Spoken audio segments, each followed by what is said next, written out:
दिलों को आपकी दोस्त और होस्ट शहर की तरफ से मोहब्बतों भरा सलाम कबूल हो। आज एक बार फिर आप सबकी खिदमत में एक खूबसूरत अफसाना लेकर हाजिर हुई हूँ, जो कि चौधरी मोहम्मद बशीर शाद साहब की किताब सराबी मंजिलें से हमारे अदबी फोरम सुखनवर की इंतज़ामिया ने उसे मुंतखब किया है। तो नाज़रीन और सामीन, चलिए अफसाना सुनते हैं। अफसाने का उन्वान है आखिरी ख़त। कश्मीर की वादियाँ रुए ज़मीन पर कुदरत का अनमोल तोहफ़ा हैं। सादगी और नफासत की मुँह बोलती तस्वीर हर सू अपना तासुर छोड़ती है। पहाड़ियों के सरसब्ज होने से इन वादियों की खूबसूरती में चार चांद लगे हुए हैं। आबशार साफ़ व शफ़ाफ़ पानी वादियों को मुहैया करते वक़्त खलूस दिल से अपनायत का सबूत पेश करते हैं। आबशारों की इस सुल्तान में गडरिए की बांसुरी और भी भली लगती है। इन वादियों के बासी साफ गो, मेहनती और कुदरती हुस्न से मालामाल होते हैं। मेहमान नवाजी में यकता जन्नत के बासियों की ख्वाहिशात बड़ी महदूद होती हैं। वो हर हाल में खुश रहने के आदी होते हैं। एक दूसरे के काम आने वाले ये लोग शर्म व हया को अपना शार बनाते हैं, एक दूसरे की इज्जत करते हैं।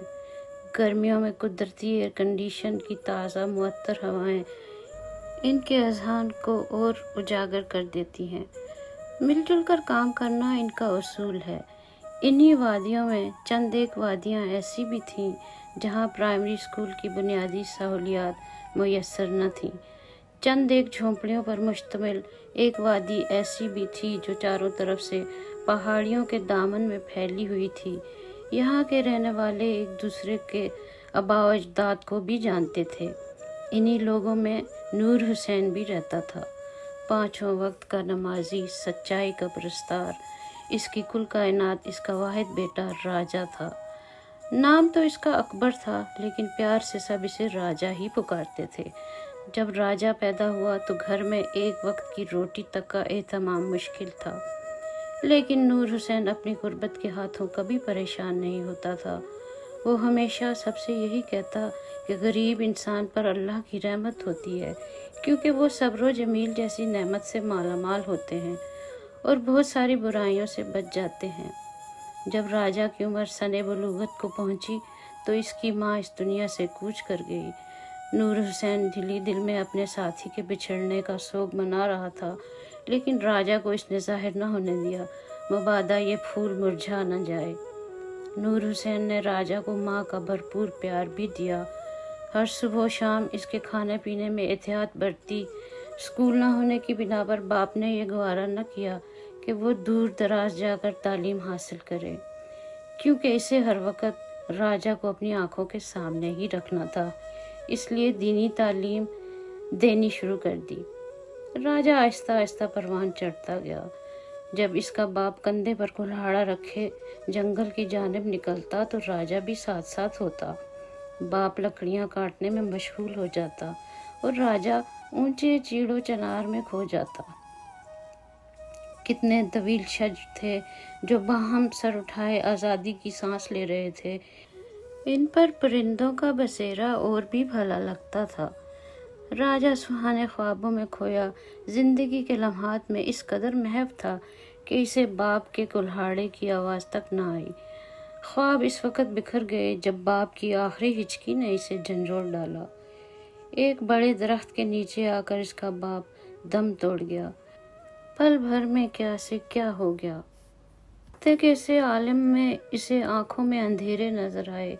इस भरी दुनिया में वो वाहिद सहारा भी चल बसा जो इसे आंच तक न आने देता था। इसने पागलों की तरह दरख्त के बोझ को बाप के सीने से हटाया, लेकिन खून से लथपथ बाप का वजूद बिल्कुल साकित हो चुका था। इसकी सदाएं सब रायगां गईं और पहाड़ों की ठोस चट्टानों से टकराकर वादी में गूंज उठी। एक एक करके वादी का हर फर्द वहां आ पहुंचा, लेकिन कोई भी इसका बाप इसे वापस न कर सका। सब्र का जो सबक बाप ने दिया था, इसके बिना पर वो अपने होंठों को खामोश कर गया। منو مٹی کے نیچے اس کا چاہنے والا جا چکا تھا۔ اس رات وہ خلاؤں میں گھورتا رہا، ایک ایک کر کے اسے ماضی کے سب ایام یاد آئے، لیکن ماضی کو واپس نہ لا سکا۔ اب یہاں کیا تھا؟ کچھ بھی تو نہیں۔ راجہ اس وادی میں زیادہ دیر نہ رہ سکا اور اپنے گھر کو تالا لگاتے وقت اس کی آنکھوں میں آنسو کا ریلا بہہ نکلا۔ بہت سارے دل تڑپ اٹھے اور وہ جنونی حالت میں اس وادی کو خیر آباد کہہ گیا۔ ایک ہی بس شہر کو جاتی تھی۔ اس پر بیٹھتے وقت اس نے آخری بار وادی کی جانب نظر دوڑائی اور اندر ہی اندر جی بھر کے رو لیا۔ راستے میں زیادہ تر لوگ لکڑیاں سر پر اٹھائے اپنے اپنے گھروں کو جا رہے تھے۔ وہ پھر سوچوں میں ڈوب گیا۔ کتنی عجیب زندگی ہے۔ سردیوں کی یخ بستہ ہواؤں سے بچنے کے لیے لوگ کتنی سرت سے لکڑیاں جمع کرتے ہیں۔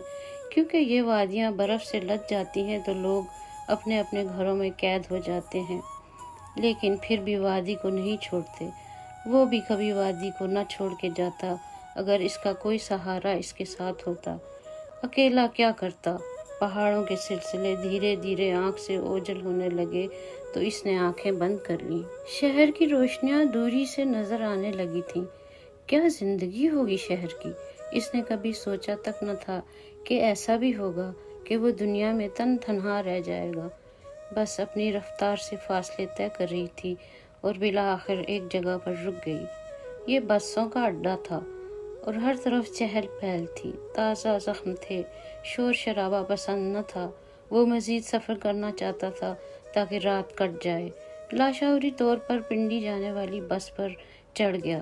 جیب میں پونجی زیادہ تو نہ تھی، لیکن اس قدر ضرور تھی کہ چند ہفتے نکل سکتے تھے۔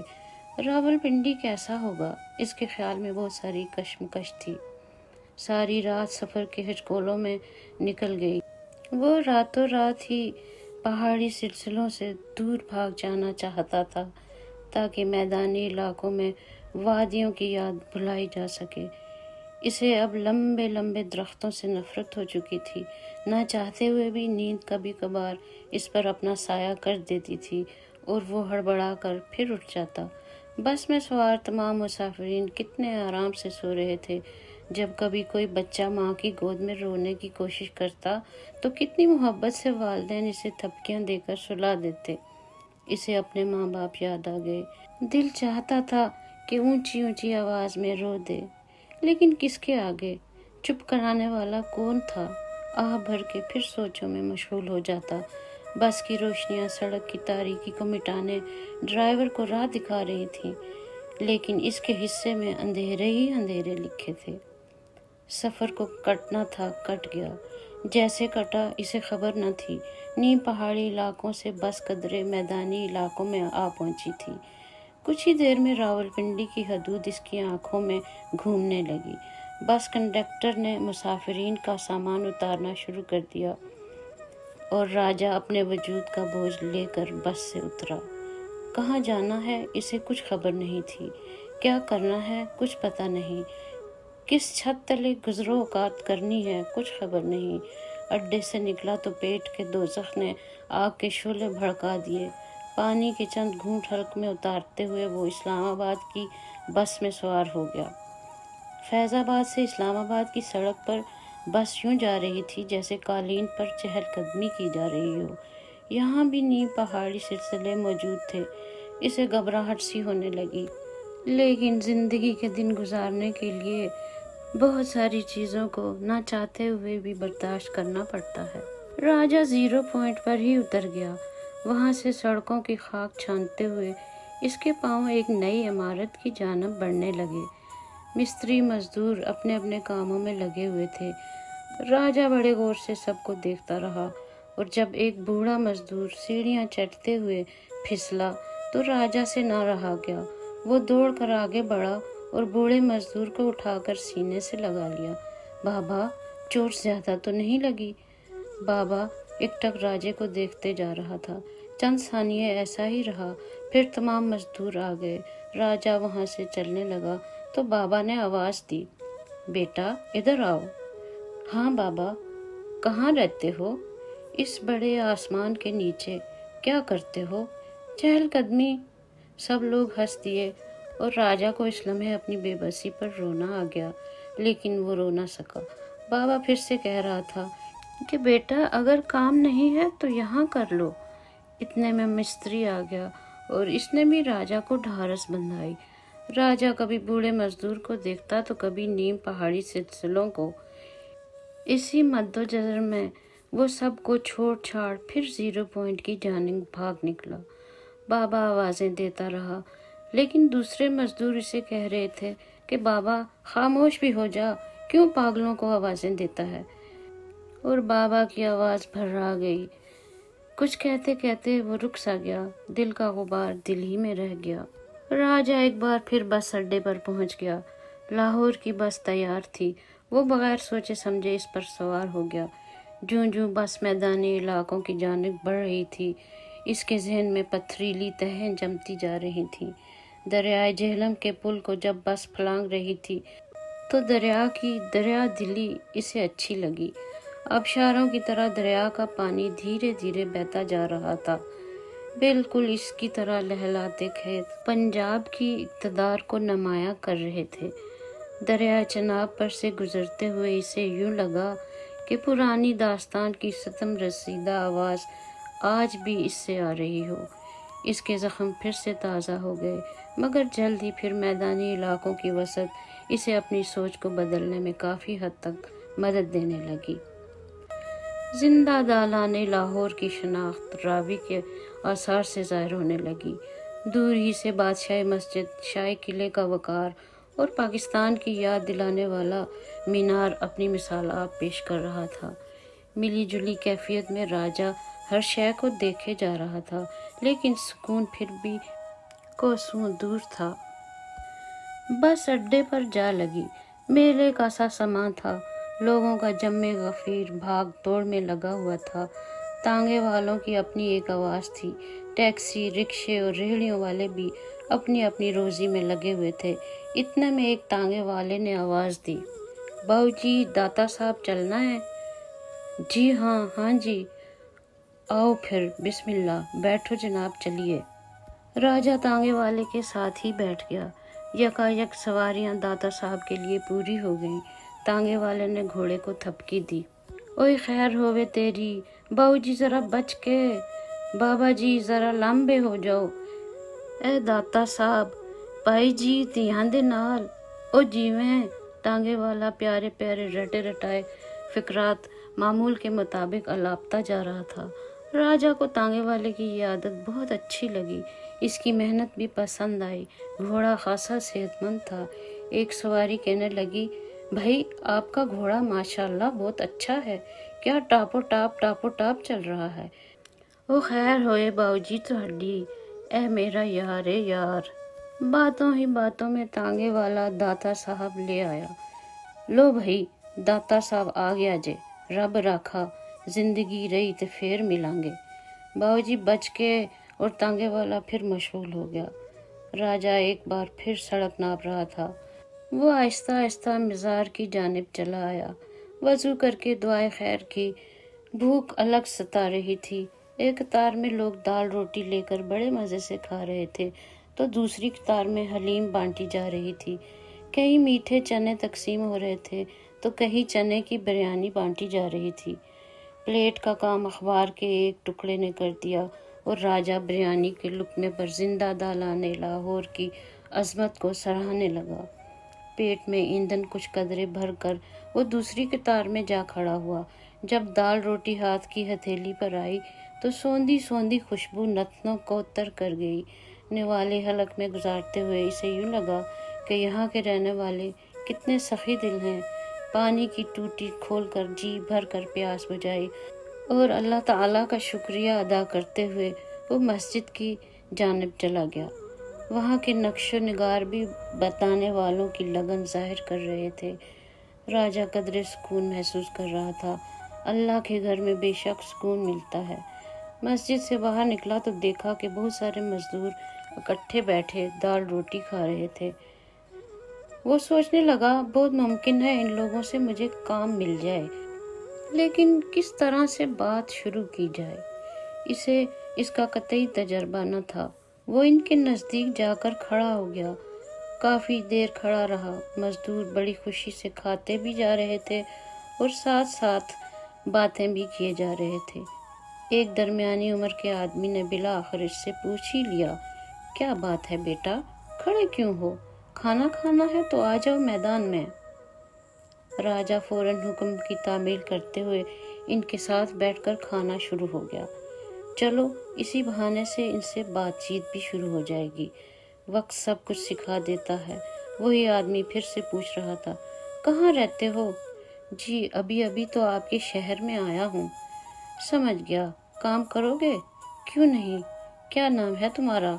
जी राजा। अरे भाई वो तो ठीक है, असली नाम क्या है? असली नकली का मुझे इल्म नहीं, गांव में सब मुझे राजा कहा करते थे। हाँ, बाप कभी कभार मुझे राजा अकबर कहकर पुकार लिया करता था। तुम्हारे माँ बाप जिंदा हैं? एक लंबी आह के साथ राजा ने नफी में सर हिलाया। इस आदमी ने फौरन राजा को सीने से लगा लिया और कहने लगा, देखो राजा, फिक्र मत करो, यहाँ पर हर एक का कोई ना कोई जरूर बिछड़ा हुआ है। चलो आओ मेरे साथ।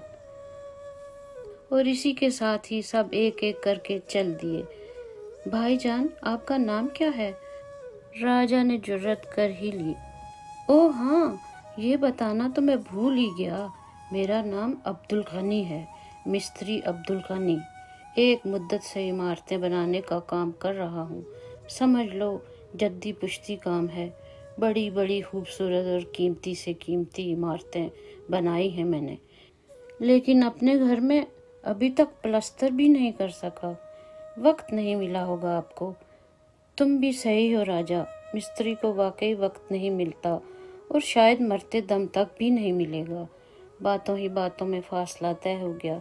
एक बड़ी इमारत के कुशादा आनी गेट से अंदर का जायजा जो लिया तो हर तरफ लड़कियां ही लड़कियां नजर आईं। राजा समझ गया कि ये वही जगह है जहां तालीम के जेवर से इंसान को नवाजा जाता है। कितनी बेचैनी थी इसके दिल में। वो बड़ी बेबसी से एकटक देखे जा रहा था। अरे राजा, क्या हुआ, खड़े क्यों हो? चलो ना भाई, तुम्हें ब्रेक क्यों लग गई? और राजा को फौरन एहसास हो गया कि वो कहाँ है। तालिबात की तादाद ज़्यादा होने की बिना पर चंद कमरे और बनाने थे, जो गर्मियों की छुट्टियां ख़त्म होते ही मिस्त्री अब्दुल गनी को स्कूल की इंतज़ामिया के हवाले करने थे। राजा, तुम कहाँ तक पढ़े हो? मैं जनाब उंगलियों पर ईंटों का हिसाब किताब कर लेता हूँ। मैंने ईंटों के बारे में नहीं पूछा राजा। तो फिर क्या पूछा है आपने? हाँ हाँ समझ गया, आओ तुम्हें दूसरे साथियों से मिलवा दूँ। ये 8-10 जो यहाँ काम करते नज़र आ रहे हैं, हम एक ख़ानदान की तरह मिलजुल कर काम करते हैं और जब काम शुरू करते हैं तो फिर हर कोई एक दूसरे की भरपूर मदद करता है। आज तुम सिर्फ काम देखो, पसंद आए तो कल से तुम भी इस खानदान के एक फर्द होगे। जो भी हिस्से में आएगा मिलजुल कर बांट लेंगे। इतने में स्कूल की छुट्टी वाली घंटी ने टन टन बजना शुरू कर दिया। पंखड़ियों जैसे खिलते चेहरे तालीम की रोशनी लिए खुशी खुशी घरों की राह नापने लगे। कोई पैदल था तो कोई टांगे पर, कोई मोटरसाइकिल पर था तो कोई गाड़ी में। चौकीदार ने आहनी कुशादा गेट को बंद करके ताला लगाया और छोटे दरवाजे के पट को भी बंद करके अंदर की राह ली। बाबा जी, याद से ताला लगा देना। तुम्हें पता है कल 30 मार्च है और वतन अजीज में छुट्टी है, भूलना नहीं। हाँ, एक मुअम्मर खातून नासिहाना ताकीद करती हुई चली गई और बाबा सलाम करते हुए मिस्त्री की जानिब चल निकला। मिस्त्री साहब, कल काम तो नहीं करना? क्यों, क्या बात है? भाई छुट्टी है कल।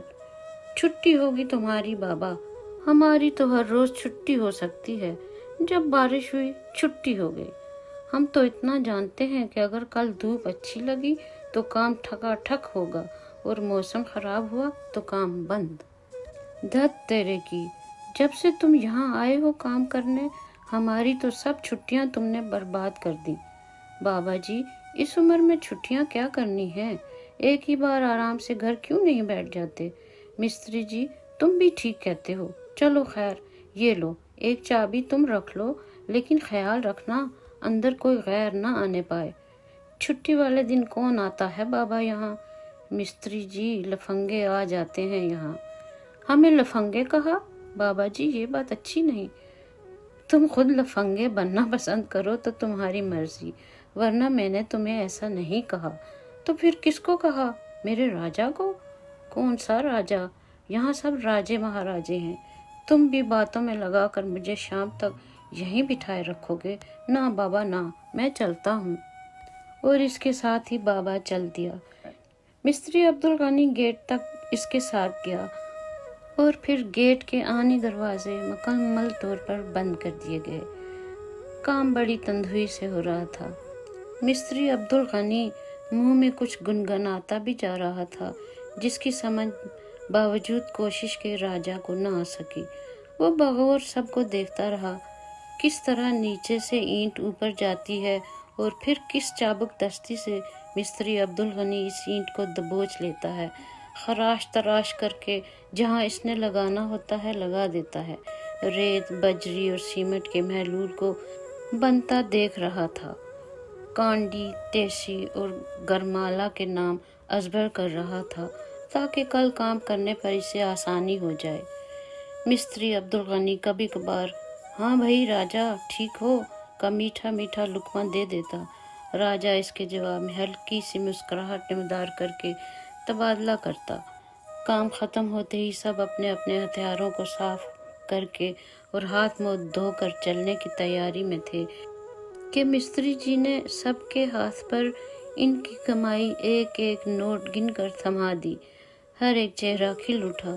ज्यादातर मजदूर मिलजुल कर नई बनती इमारतों में अपने अपने हमराइयों के साथ रह रहे थे।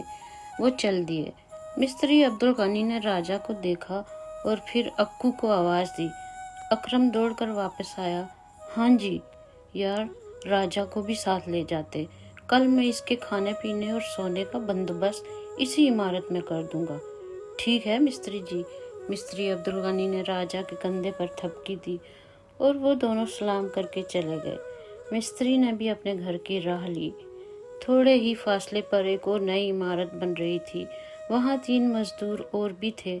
अकरम ने राजा का तारुफ सबसे कराया और शाम ढलते ही सब ने मिलजुल कर रात का खाना तैयार कर लिया। कोई यार महसूस नहीं कर रहा था कि सारे दिन के थके हारे फिर से पेट की आग मिटाने की फिक्र में बराबर के शरीक थे। सब ने मिलकर घर की तरह खाना खाया। फिर चाय का दौर चला। फर्शी बिस्तर झाड़ पोंछ कर सीधे किए गए और जिंदगी की दास्तानें सुनाते सुनाते सब सो गए। एक राजा था जिसे सोच की अमीक दायरों ने अपने कब्जे में ले रखा था। वो अपने आप को इन मजदूर भाइयों की दास्तानों में समोकर मुतवाजन कर रहा था कि नींद की देवी ने इस पर भी मेहरबानी कर दी और फिर फजर की अजान सुनते ही सबकी आंख खुल गई। हर कोई मुतहरक हो गया। सुबह का नाश्ता करके अकरम राजा को काम पर ले गया। मिस्त्री अब्दुल गनी ने राजा को ईंटें भिगोने पर लगा दिया। राजा कभी ईंटें बड़े ड्रम में भिगो कर निकाल रहा था तो कभी रबड़ पाइप के प्रेशर से कल की बनाई इमारत को तर कर रहा था। आधा दिन तो ऐसे ही गुजर गया। इसके साथ ही दोपहर के खाने की छुट्टी हो गई। दाता साहब का दरबार बिल्कुल करीब था। सब ने इधर की राह ली ताकि ज़ोहर की नमाज भी बाजमात मस्जिद में अदा हो जाए और लंगर से पेट की भूख भी मिट जाती है। दोपहर का खाना खाकर तकरीबन 1 घंटे बाद काम फिर से शुरू होता था। इस तरह आधे दिन की थकावट उतर जाती थी। दोपहर के बाद राजा को बजरी, रेत और सीमेंट के मसाले में अकरम के साथ लगा दिया गया ताकि इस काम पर भी दस्तरस हासिल हो जाए। राजा खुशी खुशी अकरम के साथ काम कर रहा था कि इधर से मिस्त्री जी की आवाज़ आई। राजा, आहिस्ता आहिस्ता चलो वरना रात को अकरम से हाथ पांव दबवाने पड़ेंगे। नहीं मिस्त्री जी, राजा कच्चे हड्डों का नहीं। अकरम ने बड़े फराख दिलाना लहजे में राजा की तस्दीक कर दी। मिस्त्री जी राजा का बिस्तर और खाने पीने का सब सामान ले आए थे। अकरम, तुम्हारे यहाँ और कितने आदमी हैं? मिस्त्री जी, 3 वो और चौथा मैं और 5वां राजा। नहीं उल्लू, ये बात ठीक नहीं। तुम राजा के पास क्यों नहीं रह लेते? ठीक है मिस्त्री जी, मैं अभी अपने हांडी वालों को कहकर आता हूँ। वो तो 3 हैं और राजा अकेला है। इसके साथ ही अकरम ये जा वो जा पैगाम देकर वापस भी आ गया। मिस्त्री जी जाते वक्त सबके पैसे हर रोज की तरह हाथ में थमा गए, लेकिन राजा को पैसे देकर थपकी दी और मुंह चूमकर कहा, अल्लाह तुम्हारी रोजी में बरकत डाले, हमेशा हक हलाल की खाओ। राजा को ऐसे लगा कि इसका बाप जैसे ये सब कुछ कह रहा हो। नई जगह को मजदूरों ने क्या बनाना होता है या संवारना होता है, आज यहाँ और कल किसी और जगह। बहरहाल बिस्तरों की जगह मुंतखब करके सफाई की गई और फिर रात का खाना मिलजुल कर बनाने लगे। राजा, तुम्हें पकाना आता है? खाना अगर आता है तो अकरम भाई पकाना भी आ ही जाएगा। ये की ना काम की बात, घबराना नहीं, मुझे भी नहीं आता था पकाना। पेट ने मांगा, फिर हाथ उल्टा सीधा ऐसा चला कि अब मुश्किल पेश ही नहीं आती। प्यास को तरते हुए राजा की आंखों से पानी बह रहा था। अक्कू की हंसी देखने वाली थी। घबराना नहीं राजा, ये पानी जो निकल रहा है ना, सारे दिन की गिरदो गुबार का है, आंखें साफ हो जाएंगी। भाई इसीलिए मैंने ये काम संभाल लिया है। तुम तो सुरमा आंखों में डालकर सो जाओगे और सुबह तक आंखें दुरुस्त। सुरमा बड़ी अच्छी चीज़ है, आंखें ठंडी रहती हैं सारा दिन। हंडिया तैयार करके अकरम ने खाना लगाया और फिर दास्तानें छिड़ गईं। राजा हूँ हाँ करता रहा और अकरम कहानी सुनाते सुनाते ख्वाब खरगोश में जा पहुंचा। राजा इन सब लोगों के मुतालिक सोच रहा था कि अचानक हाथ जेब को लग गया। ऐ काश आज मेरे वालिदैन जिंदा होते तो मैं पहले दिन की इस कमाई को इनके हाथों पर रख देता, इनके चेहरों की खुशी महसूस कर सकता। एक तड़प थी, इसी कसक में आंख लग गई और वो सो गया। सुबह मामूल के मुताबिक काम शुरू हो गया। आज स्कूल में कल जैसी चुपचांद नहीं थी। हर सू तालीम हासिल करने वाली तालिबात किताबें उठाए, साफ सुथरे लबादे तंजेब किए, अपने अपने कामों में मगन थी। मसाला बनाते बनाते कभी कभी कमर सीधी करते हुए इसकी नज़र इन मसरूर चेहरों पर पड़ जाती और राजा अपने बचपन में पहुंच जाता। ऐ काश वो भी इब्तदाई तालीम हासिल करके सानवी स्कूल में इन सब की तरह पहुंचा होता, फिर कॉलेज और फिर बड़े इदारे में तालीम से बहरवर हो जाता। इस वादी के सब लोगों पर गुस्सा आ रहा था इसे, जो एक छोटा मोटा प्राइमरी स्कूल न बना सके। वो अंधा था, तालीम के बगैर क्या लिखा हुआ है इन किताबों में, एक हसरत ही तो थी। दोपहर के खाने के वक्त मिस्त्री जी से पूछकर अकरम जब बड़े डाकखाने जाने लगा तो मिस्त्री अब्दुल गनी ने फिर से अक्कू को आवाज़ दी। वो भागा भागा वापस आया। भाई राजा को भी साथ ले लो, बड़ा डाकखाना नहीं दिखाओगे इसे? क्यों नहीं मिस्त्री जी। दोनों वैगन पर बैठे जीपीओ के स्टॉप पर उतर गए। अकरम सीधा एक बूढ़े आदमी के पास पहुंच गया, अपना खत लिखवाया और पोस्ट कर दिया। इसके बाद जो इस बुजुर्गवारम की मध्य सराय शुरू हुई तो पिछले सालों की शनासाई का तज़किरा करते हुए अकरम ने कहा, ये बहुत अच्छा आदमी है, निज़ामुद्दीन नाम है इसका, किसी गांव का रहने वाला है, सारी ज़िंदगी इसी बड़े डाकखाने में नौकरी करके गुजार दी और जब पेंशन अभी चंद महीने पहले हुई थी तो प्यार की इंतहा देखो, ये अंदर से बाहर आकर बैठ गया है और तमाम अनपढ़ों के खतूत बड़ी दिल लगी से लिखता है। बस इसे थोड़ी सी बात बताओ, मुकम्मल हालात कलम बंद कर देता है। पैसे कभी नहीं मांगता, टिकटों के पैसे लेकर लिफाफे पर लगाकर फौरन लिखना शुरू कर देता है। लेकिन तमाम लोगों का ये चहीता निज़ामुद्दीन हर घर का हाल जानता है, लोग इसे खुद ही पैसे दे जाते हैं। इसकी बीवी काफ़ी सालों पहले फौत हो चुकी है और शायद एक बेटी की पढ़ाई के लिए ये यहाँ आज भी हरकत कर रहा है। क्या बताऊँ राजा, ये है ही बड़ा अच्छा आदमी। राजा और अकरम दोनों काम पर आ गए और खाना खाकर फिर से मेहनत शुरू कर दी। शाम हुई और काम ख़त्म। इसी तरह हर रोज़ काम और फिर रात दिन गुजरते गए। राजा कदरे मसरूफियत में बहल चुका था। वो अकरम के साथ लाहौर की हर मशहूर जगह देख चुका था। अब इसे बड़ी बड़ी सड़कों के नाम भी आ गए थे। 1.5-2 महीनों में मेहनत से कमाई हुई रकम से कुछ कपड़े इसने अपने बनवाए। एक सूट मिस्त्री अब्दुल गानी और दूसरा अकरम को देकर वो इंतहाई खुशी महसूस कर रहा था। लेकिन मिस्त्री अब्दुल गानी सूट को बगौर देखते हुए कह रहा था कि इसकी क्या ज़रूरत थी राजा, मेरा और है भी कौन मिस्त्री जी, एक आप हैं, बड़ों में और दोस्तों में अकरम, बस यही कुल कायनात है मेरी। अब गर्मी का जोर शिद्दत इख्तियार करने लगा था। काम करते हुए पसीने की नन्ही नन्ही बूंदें पूरे जिस्म को शराबूर कर रही थी। राजा जो ही अपना पसीना पोंछता तो इसे अपनी मेहनत पर लामनता खुशी महसूस होती। स्कूल में छुट्टी की घंटी बज चुकी थी। जल्दी जल्दी सब लड़कियां अपने अपने घरों को सुधार चुकी थी। राजा अपने काम में मगन था। सब साथी मिस्त्री के साथ थे। सिर्फ राजा अकेला मसाला बना रहा था कि किसी सनफे नाजुक की आवाज़ धीरे से इसके कान में पड़ी। ज़रा देखकर काम किया करें, अब देखें ना, मेरे कपड़े ख़राब कर दिए। राजा ने जो नज़र ऊपर उठाई तो वाकई इसके बनाए हुए मसाले ने कंदाल से निकलकर इसके कपड़े ख़राब कर दिए थे। मैं माफ़ी चाहता हूँ, मैंने जानबूझकर ऐसा नहीं किया, खुदा कसम मैंने देखा ही नहीं। मैं तो अपने काम में मसरूफ़ था, यही तो मैं कह रही हूँ, थोड़ा इधर उधर देख भी लिया करें। ठीक है जी, आइंदा एहतियात करूँगा।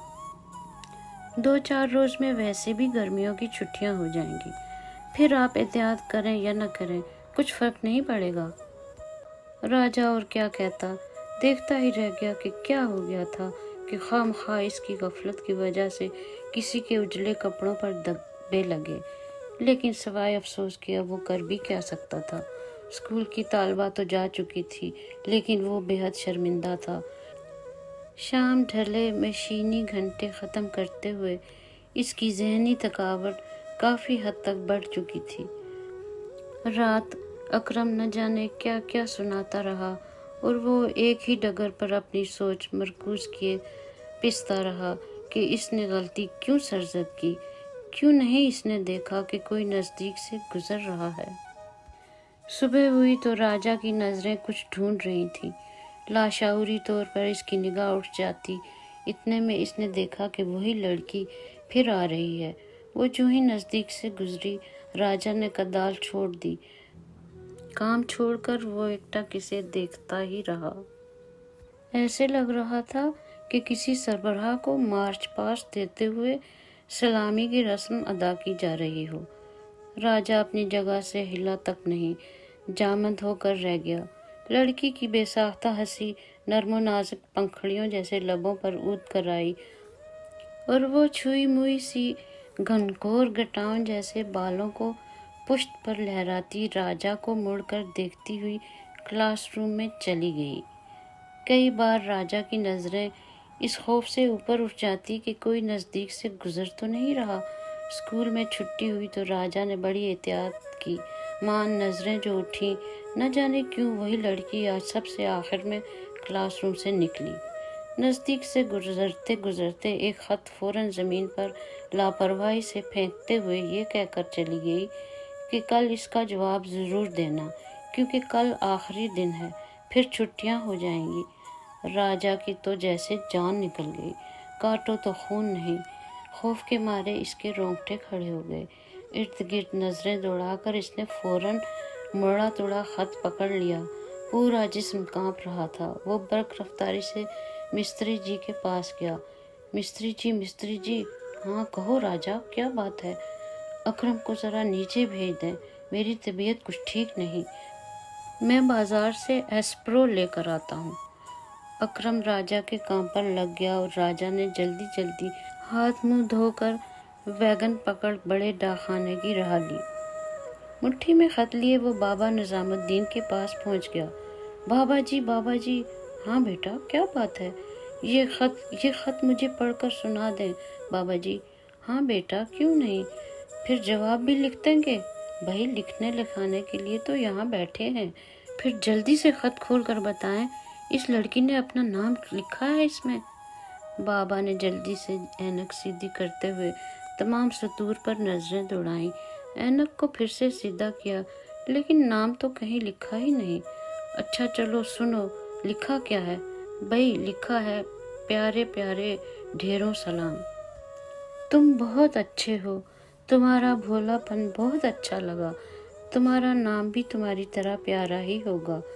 काफ़ी दिनों से तुम्हारी इस मासूम सूरत को मैंने दिल में बसाकर परखा और न जाने क्यों तुम्हें ख़त लिखने पर मजबूर हो गई। मुझे उम्मीद है कि तुम जवाब ज़रूर दोगे। छुट्टी होने वाली है और मैं जल्दी में लिख रही हूँ। मुझे मायूस नहीं करना, कल जवाब ज़रूर देना। और क्या लिखा है इसमें बाबा जी? बस यही लिखा है बेटा, लगता है ताज़ा ताज़ा आँख लगी है। इतने में वही लड़की वहाँ अब पहुँची। राजा की पुश्त इस लड़की की जानब थी और जब इसने कहा बाबा चलें, तो राजा की बेताब आंखें इस मंजर को बर्दाश्त न कर सकीं। वो फिलफोर बाहर की जानब सरपट भागा और तहरीर बाबा के हाथ में ही रह गई। बाबा इसे पुकारता रहा कि बेटा अपना ये खत तो लेते जाओ, लेकिन राजा का दूर दूर तक पता न चल सका। दूसरे दिन राजा काम पर भी न था। नजरें इसे ढूंढती रहीं, लेकिन वो न जाने कहाँ जा चुका था। दोस्तों, उम्मीद है ये अफसाना आपको पसंद आया होगा। ऐसे और भी खूबसूरत अफसाने सुनने के लिए TV4U को सब्सक्राइब कीजिए और दोस्तों लाइक का बटन भी दबाइए। ये आपकी तरफ से हमारे लिए मोहब्बत है। अब अपनी दोस्त सहर को आइंदा तक के लिए इजाज़त दीजिए। इंशाअल्लाह ताला फिर किसी नए अफसाने, किसी नए प्रोग्राम के साथ आपके रूबरू हाजिर हो जाऊंगी। तब तक के लिए अल्लाह निगहबान।